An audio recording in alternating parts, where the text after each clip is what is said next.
Calon Gubernur Sumatera Utara dari nomor urut 1, Bobi Nasution, menyindir calon gubernur nomor urut 2, Edi Rahmayadi, terkait pernyataannya mengenai bus listrik. Sindiran tersebut disampaikan Bobi di dalam debat kedua yang berlangsung di Hotel Santika Diandra, Kota Medan pada Rabu 6 November 2024. Kasih. Untuk konektivitas transportasi massal ini harus kehadiran pemerintah untuk ikut serta menyiapkan ramah lingkungan yang bersifat polusi yang harus kita perhatikan. Yang kedua, konektivitas antar provinsi, antar kabupaten, ini harus benar-benar bisa menjawab kebutuhan rakyat di mana pusat-pusat keramaian. Yang ketiga, yaitu perbaikan jalan-jalan yang harus kita perbaiki, mana jalan itu jalan provinsi, jalan kabupaten kota, dan jalan nasional. Ini harus jelas, jangan nanti berbicara jalan itu sampai ke desa-desa. Jalan desa pekerjaannya kepala desa, pekerjaannya kecamatan, pekerjaannya kabupaten. Bukan urusan gubernur, tapi gubernur mengkoordinir untuk tercapainya itu. Saudara-saudara saya, untuk proses ini kehadiran pemerintah, dia menjadikan loyal. Wali kota, bupati harus ikutin benar. Jangan sembarang mengatur, merubah, yang akhirnya kemacetan dan kesulitan rakyat di dalam menjalankan kehidupannya sehari-hari. Ini saya mohon dengan segala hormat, dan ini menjadikan benar-benar yang harus kita lakukan terkoordinir, loyalitas, esprit de corps, yang harus bisa kita kerjasama. Saudara-saudara saya, pasti kita bisa kalau kita bersatu, bukan merasa dia yang paling berkuasa di tempat ini. Terima kasih. Baik. Terima kasih paslon nomor urut 2. Kini kita ke calon gubernur nomor urut 1. Kami persilakan memberikan komentar atas jawaban calon gubernur paslon nomor urut 2. Waktu Anda 1 menit 30 detik dimulai dari saat Anda berbicara.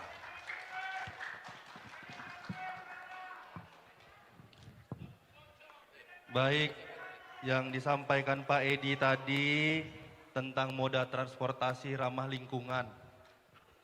Mungkin Pak, rumah Bapak di Johor bisa naik bis listrik dari Pemko Medan, mungkin Pak, bisa lihat Pak. Dan ke depannya ini akan kita tambah.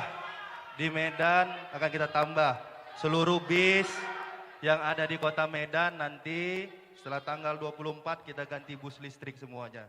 Jadi nggak perlu 5 tahun Pak, ini akan kita lakukan. Yang berikutnya tentang moda transportasi di daerah-daerah terpencil. Kalau mau disampaikan, tadi mau disampaikan moda transportasinya, saya yakin kalau sekarang dikasih moda transportasinya 2 bulan, moda transportasi itu hancur. Kenapa? Karena jalannya pun hancur. Kayak mana mau moda transportasi? Oleh karena itu, ke depannya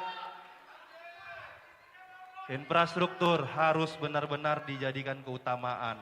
Kalau tadi dibilang desa, kerjaan kepala desa, jalan rusak yang lain dibilang punya nasional. Emang gubernur mau ngapain? Hanya benerin, mohon izin Pak Edi, saya baca-baca di media, Bapak hanya untuk benerin halaman rumah dinas gubernur, 2 miliar Bapak keluarkan Pak. Tapi untuk jalan yang lain,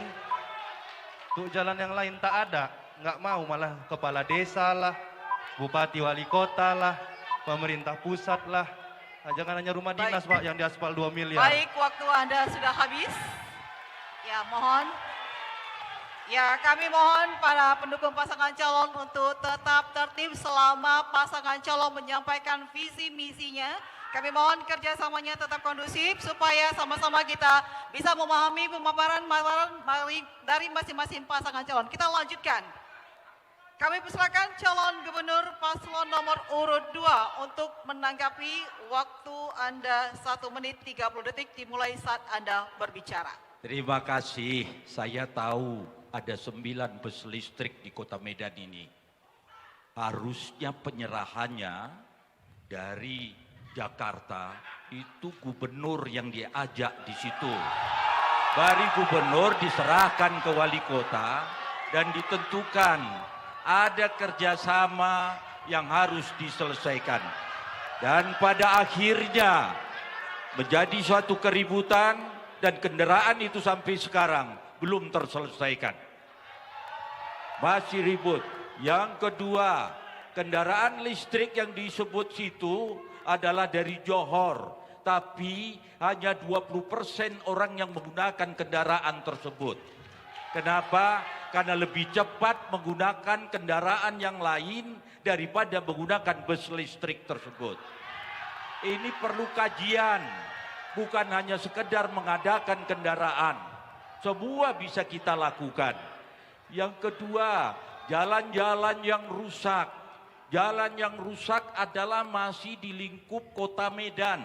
Karena bus listrik hanya berputar di kota Medan. Kota Medan masih perlu perbaikan jalan. Itulah yang harus diselesaikan ke depan. Ini semua dengarkan, kalau gubernur, bupati, wali kota, gubernur adalah pusat di daerah.